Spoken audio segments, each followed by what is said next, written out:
पूर्णमिदं पूर्णात् पूर्णमुदच्यते पूर्णस्य पूर्णमादाय पूर्णमेवावशिष्यते। तो कल जो है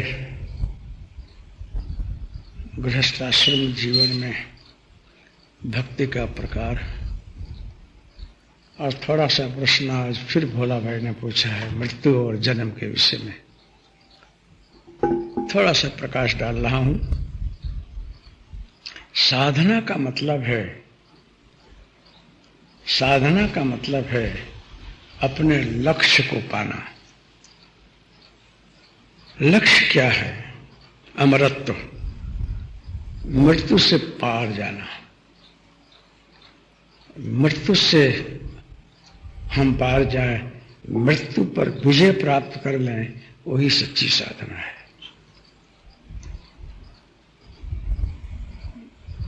जन्म और मरण, ये जीव इसी में कितने जन्मों से झोला खा रहा है, परिभ्रमण कर रहा है। अर्जुन को भगवान ने बोला है कि बहुनी में व्यतीतानि जन्मानि तव च अर्जुन। ऐ अर्जुन, हमारे तुम्हारे कितने जन्म हो चुके हैं, लेकिन तुझे ज्ञान नहीं है, मुझे ज्ञान है। तो एक है स्वेच्छा, परेच्छा, अनिच्छा। भगवान जो है स्वेच्छा से शरीर ग्रहण करता है। जदा जदा ही धर्म ग्लानिर्भवति भारत अभ्युत्थान धर्म सत्तदात्मानं सृजाम्यहम्। तो ईश्वर जो है इस जगत के कल्याण के लिए, भक्तों के कल्याण के लिए, उद्धार के लिए, धर्म की स्थापना के लिए, जीवों को बोध देने के लिए स्वेच्छा से अवतार लेता है।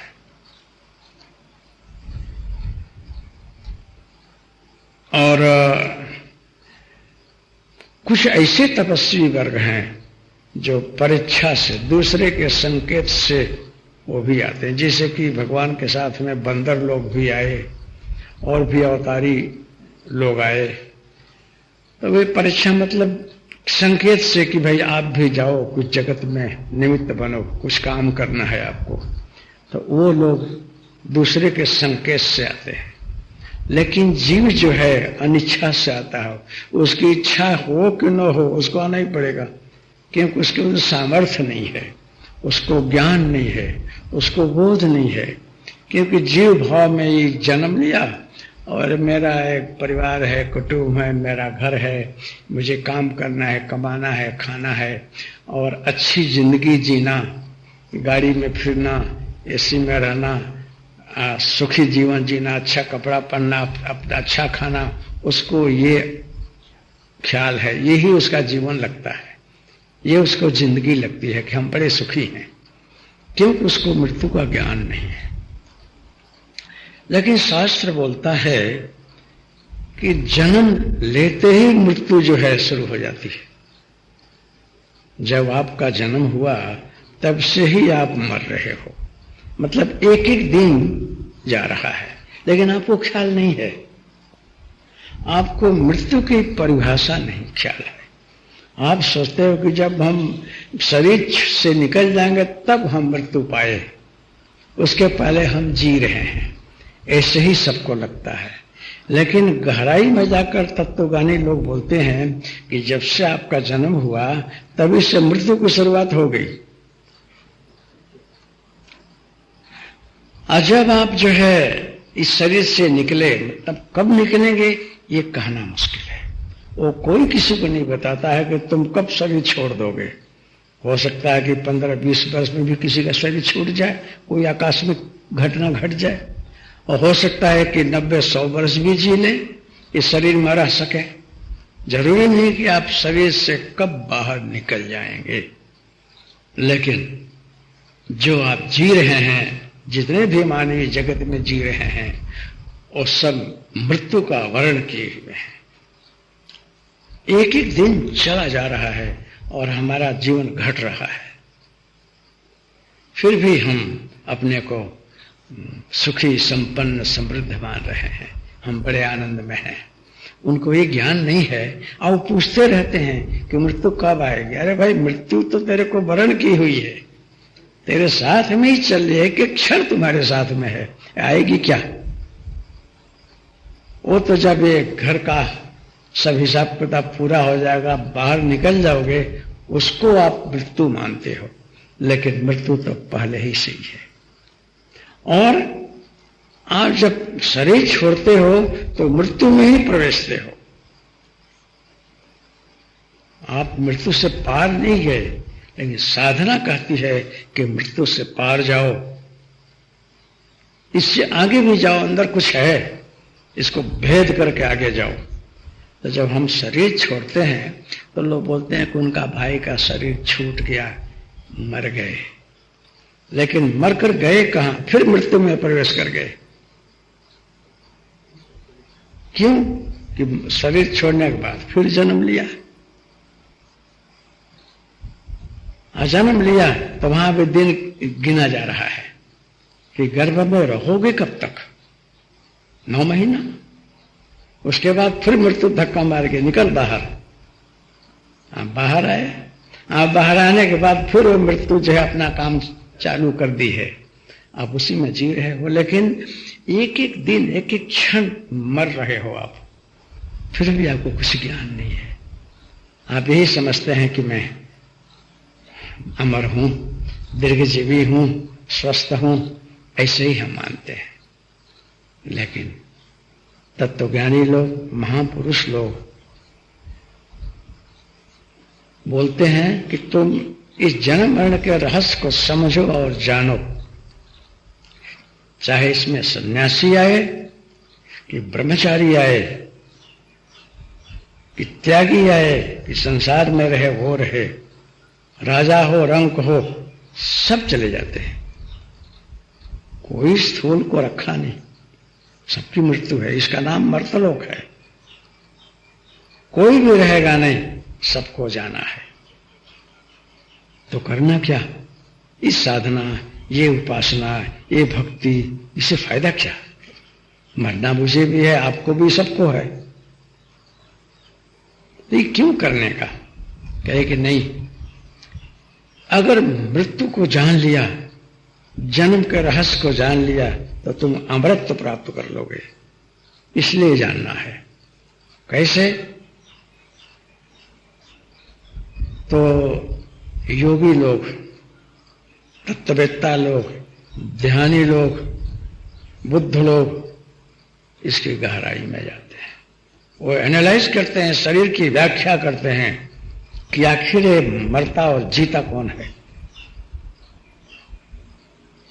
ये जो पिंड बनता है गर्भ में 5 तत्व से बनता है। इसके अंदर पीछे के संस्कार पड़े हुए हैं।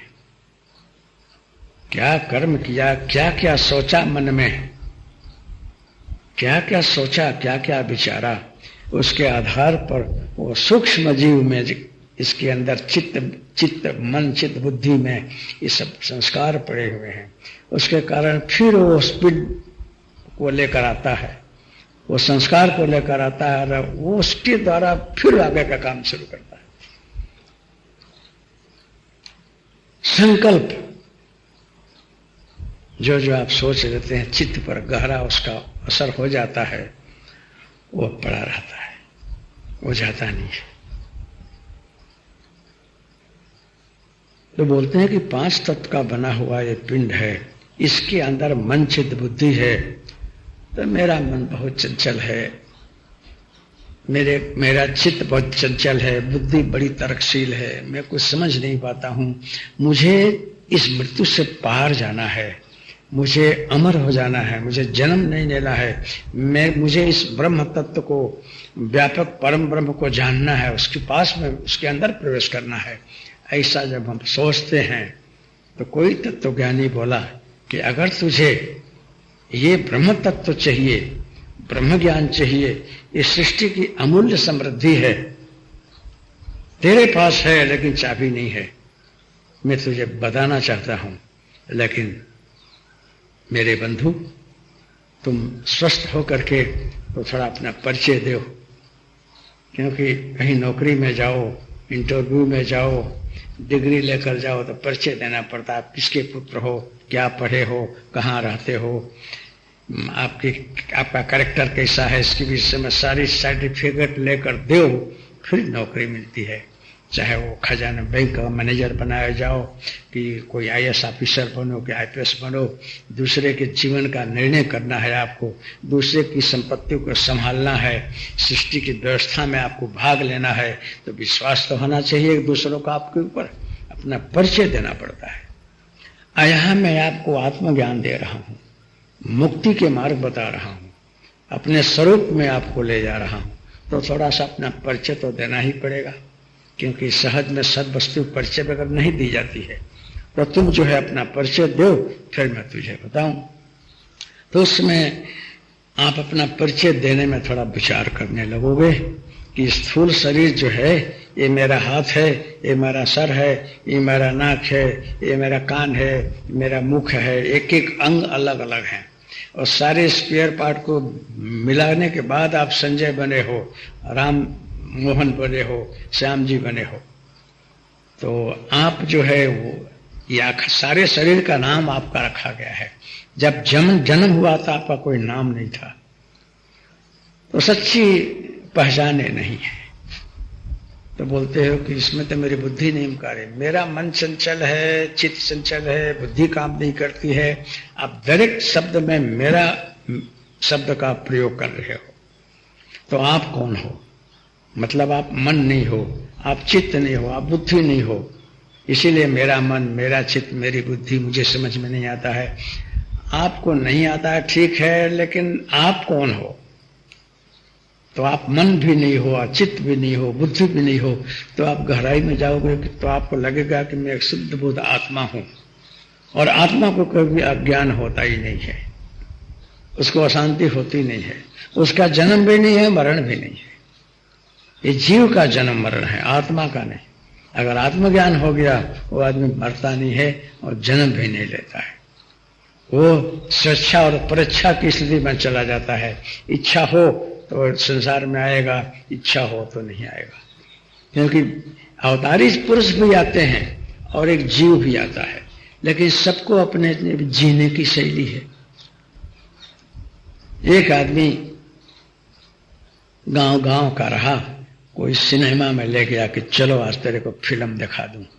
तो गया, तो वहां जो है फिल्म में नाटक चल रहा था। किसी भाई ने किसी लड़की को पकड़ा और उसको खींचने लगा और मारने की तैयारी करने लगा। कुछ लोट चोर डाकू आ गए, तो ये जाने वाला आदमी जरा हट लट्ठा कट्ठा था, लकड़ी लेकर गया रहा। वो खड़ा हो गया कि तुम लोग बैठे हो, यहाँ अन्याय हो रहा है। दौड़ करके जो है जा करके लकड़ी मारा, पर्दा टूट गया। तो बोले क्या कर रहा है कि आप लोगों के सामने अन्याय हो रहा है, देख रहे हो? भाई ये नाटक है, सही नहीं है। क्या है, तुमको लाया किसने यहाँ? अब जो है अमुक लोग देख रहे थे तो उनको नाटक दिख रहा था, अमुक लोगों को सच्चा दिख रहा था। तो इस जगत में ज्ञानी अज्ञानी, जीव आत्मज्ञानी सब जन्म लेते हैं, आते हैं, लेकिन एक को जगत का ज्ञान है, एक को अज्ञान है। इस सारे जगत को वो अज्ञान में, भ्रम में, दुख सुख में देखता है, और ज्ञानी पुरुष उसको समझते हैं कि ये क्या है। भगवान कृष्ण भी आए इस जगत में, तो जानते रहे कि जितने ही गोपियां हैं, जितने ग्वाल हैं, ये जितने राक्षस लोग हमारे सामने आएंगे, ये सब मेरे सामने आने ही वाले हैं, इसलिए इनके साथ मुझे निपटना है। लेकिन वो अपने नाटक के रूप में राजी राजी, खुशी खुशी सब नाटक करते गए। लेकिन जो दूसरे लोग, जो जिनको ज्ञान इतना नहीं था, पीछे का, आगे का, मृत्यु का और जन्म का रहस्य ख्याल नहीं था, वो दुखी हो रहे थे। लेकिन कृष्ण को तो खबर था कि ऐसा होने को है, हुआ। राम को खबर था इसलिए हो रहा है, लेकिन जिसको खबर नहीं है उसको दुख होता है कि ऐसा क्यों। तो इस जगत के अंदर तत्वज्ञानी लोग क्या करते हैं कि मृत्यु और जन्म के रहस्य को समझते हैं। तो वो जो है, जो मैंने पहले बताया है कि वो लोग ये समझते हैं कि स्थूल पिंड जो है, ये शरीर, इसमें मैं बैठा हुआ हूं और इस शरीर से जो कुछ बन पा रहा है मैं सब कर्म किए जा रहा हूं, विचार करके बुद्धि से सही सही ठीक ही कर रहा हूं। और मेरे दृष्टि में जगत के दृष्टि से मैं कर रहा हूं, लेकिन मैं अपने अंदर से सोचता हूं तो मुझसे कराया जा रहा है। इसलिए जो कुछ हो रहा किए जा रहा हूं, पाप न पुण्य सब जो है परमात्मा को अर्पण है। मैं दुकान पर बैठा हूं, मैनेजर हूं, कार्य करता हूं, और जो कुछ काम हो रहा है सब मालिक के लिए हो रहा है। मैं बेचता हूं, करता हूं, सब गले में पैसा मालिक को जा रहा है, साइन मेरा है, मैं बनकर काम कर रहा हूं, सारी फैक्ट्री का मालिक मैं हूं, मैनेजर हूं, लेकिन इसके अंदर में तो कोई मालिक है। वो मालिक जो है हमको ईमानदार समझ करके, वफादार समझ करके, सच्चे कर्मनिष्ठ व्यक्ति समझकर हमको रखा है, इसलिए मैं किए जा रहा हूं। लेकिन फैक्ट्री भी उसकी है, आवक भी उसको है, और स्वेच्छा से हमको जो कुछ दे रहा है मैं ले रहा हूं। और यहां जो है वो सारी सृष्टि परमात्मा की है, मैं काम कर रहा हूं, लेकिन जो कुछ है सब उसको अर्पण है। तो जो व्यक्ति इस जगत में आती है और सब कुछ करते हुए कर्तापना अपने को न समझे, कर्तापना का अभिमान अपने को अपने सिर पर न ले, और सब उसके चरण में अर्पण है, किए जा रहा हूं उसकी मालिक की मर्जी, तो उस व्यक्ति का क्रियमाण कर्म संचित नहीं होता है। और संचित नहीं होने पर ही प्रारब्ध बनता नहीं,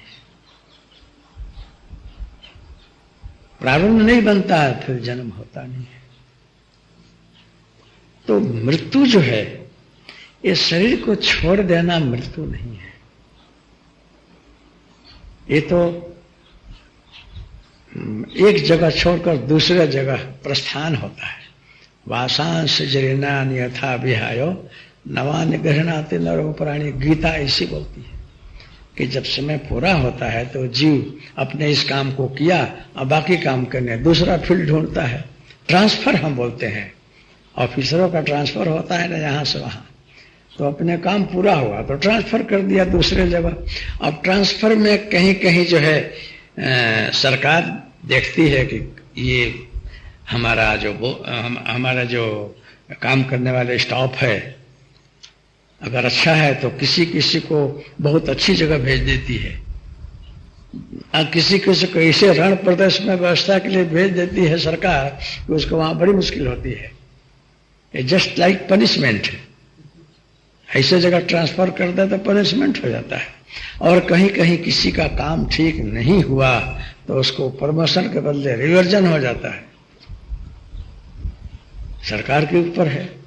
तो कभी कभी कोई जीवात्मा अपने कर्मानुसार सूची नाम श्रीमताम गहे जो भ्रष्ट हो जाए थे, जैसे योगी लोग अपने काम पूरा करने के लिए बहुत अच्छे घर में जन्म ले लेते हैं, अब वहां जाकर के और थोड़ा सा जन्म लेने के बाद अपने फील्ड में उतर जाते हैं अपना काम करने के लिए जो बाकी है।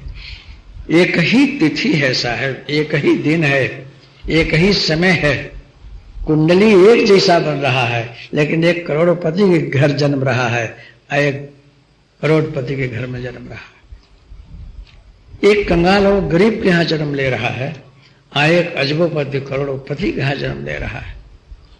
क्या कुंडली देखेंगे? एक ही दिन है, एक ही समय है, सब कुछ एक ही है, फिर भी नसीब अलग अलग है, उसको कोई क्या कहेगा। तो ये जीव भाव में हमारा ट्रांसफर होता है। जब मैं हूं है तो ये ट्रांसफर है, और जब मैं हूं तो वहीं कष्ट है और वहीं मृत्यु है। मृत्यु को हटाना हो तो ईश्वर में प्रेम में बन जाओ, भगवान को समर्पित हो जाओ। जब तक तुम हो, जब तक आप हो, तब तक मृत्यु है और आवागमन का चक्कर भी है। आप रहोगे तो वहां द्वैत रहेगा ही, लेकिन जब आप ईश्वर का हो, ईश्वरमय हो, अथवा आपका मालिक ईश्वर है, हमेशा उसकी याद ही आपको रह रही है, वो मैं आप हो, उसके आदेश से सब कर रहे हो और सब कुछ उसी का है, तो आपकी यादी नहीं आएगी, मेरापन नहीं आएगा, अहंकार नहीं आएगा, तो वहां जो है आपके कोष में कुछ संचित नहीं होगा। आप इस आवागमन के चक्कर से, मृत्यु से दूर रहोगे। तो ईश्वर को समर्पित हो जाने के बाद मैं मिट जाता हूं, खून मिट जाता है और फिर वो ईश्वर बन जाता है। तो ये जीव जो है ना, ईश्वर से प्रेम नहीं करता है, ये माया से प्रेम करता है। और जो माया जो है वो प्रेम का स्वरूप नहीं है, मोह का स्वरूप है। प्रेम तो एक रस बन जाता है। प्रेम जहां होता है, गोपियां और चैतन्य महाप्रभु अथवा जो जो भक्त ईश्वर में बने अपने को खो दिए हैं, खुद मर गए हैं, वो जिंदे नहीं हैं, क्योंकि वो बन गए हैं वो।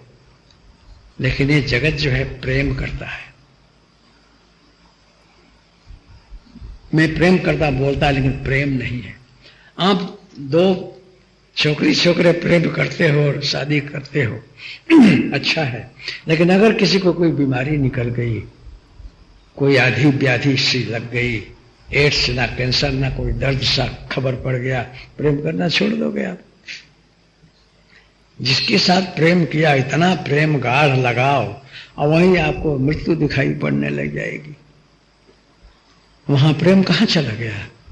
प्रेम तो ऐसा उसको कहते हैं जिसके लिए मर जाओ, वो मैं बन जाओ, मर जाओ। लेकिन उस आप और आपकी प्रेमी और प्रेमिका के बीच में मृत्यु आ जाती है, तो प्रेम में दूसरा नहीं होना चाहिए। प्रेम में दो ही रहें, प्रेमी और प्रेमिका, तो मजा आती है प्रेम में। लेकिन उसमें अगर तीसरा आ जाएगा तो मजा नहीं आएगी। बोलते हैं कि कोई हमको देख रहा है, तो वहां देखता कौन है? मृत्यु। एड्स है, कैंसर है, टीबी है, तो वहां आप भयभीत हो जाओगे, फिर प्रेम में खटास आ जाएगी। लेकिन जिन लोगों ने भगवान से प्रेम किया, उनको कोई भय नहीं रहा, क्योंकि मृत्यु से डरती ही नहीं है, मृत्यु से पार हो गए हैं। मैं और मेरा प्रेमी, मैं और मेरा भगवान, हमारे उसमें कोई भेद नहीं है। हमको छूटकर भी उसी के अंदर मिल जाना है, वो मैं बन जाना है। तो ज्ञानी लोग जो है ध्यान करते हैं, और जब ध्यान करते हैं तो मन बड़ा चंचल है, इस स्वभाव से कहीं कहीं भागता है, कुछ न कुछ सोचता है।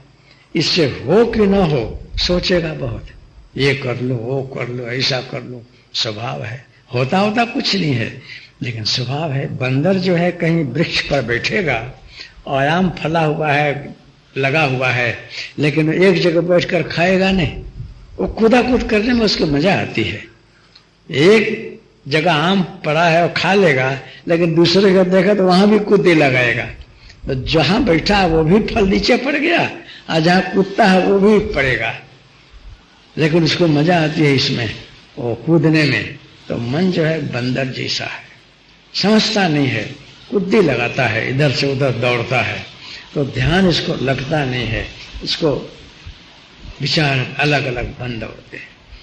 तो वो शास्त्र बोलता है कि तुम ध्यान करो तो सारे बवाल को, झंझट को छोड़ दो। तुम स्थूल शरीर नहीं हो, 5 तत्व का बना हुआ स्थूल पिंड नहीं हो। तुम बड़े ऑफिसर हो कि डॉक्टर हो कि व्यापारी हो कि जो भी हो, तुमको जो संज्ञा दी गई है, उपाधि दी गई है, उसको भी बाजू में रख दो। जीवन जीने के लिए तुमको उपाधि दी गई है। जब ध्यान में बैठो तो अपने मूल स्वरूप में आओ, कितनी सारी उपाधियों से पर हो, और मन चित बुद्धि के भी तुम साक्षी हो, दृष्टा हो। ये बैठ करके शून्य में, श्वास के अंदर गहराई में उतरो। स्वर के अंदर अनेकों नाद ब्रह्म चल रहा है, ओंकार से लेकर के नाद, नादांत, अनेक 10 नाद हैं, सब अंदर सुनाई पड़ते हैं। तो कभी कभी किसी को ध्यान दरमियान सीटी बजती है बांसुरी जैसे, किसी को शंख का आवाज सुनाई पड़ता है, किसी को नगाड़ा का आवाज सुनाई पड़ता है, किसी को बांसुरी सुनाई, किसी को किंकड़ी सुनाई पड़ती है। ये कभी कभी किसी को ध्यान में ऐसा सुनाई पड़ता है। तो ये ध्यान का स्टेज है। एक स्वर से दूसरे स्वर में प्रवेश करने में किसी किसी को ऐसा सुनाई पड़ जाता है, किसी को नहीं सुनाई पड़ता है। जरूरी नहीं है कि सबको ऐसा होवे ही। तो ऐसा कुछ हो तो घबराने का नहीं। और आप ध्यान की इस गहराई में जाओ और कभी शांति से बैठ जाओ कि मैं अपनी गहराई में, स्वर की, शब्द की गहराई में जा रहा हूं। ऐसा हमारा स्वर में चल रहा है और स्वर के अंदर मैं उतर रहा हूं। जैसे कि आपने घंटी बजाई तो बड़े जोर से बजता है, टन, और वो टन करके विलीन हो जाता है।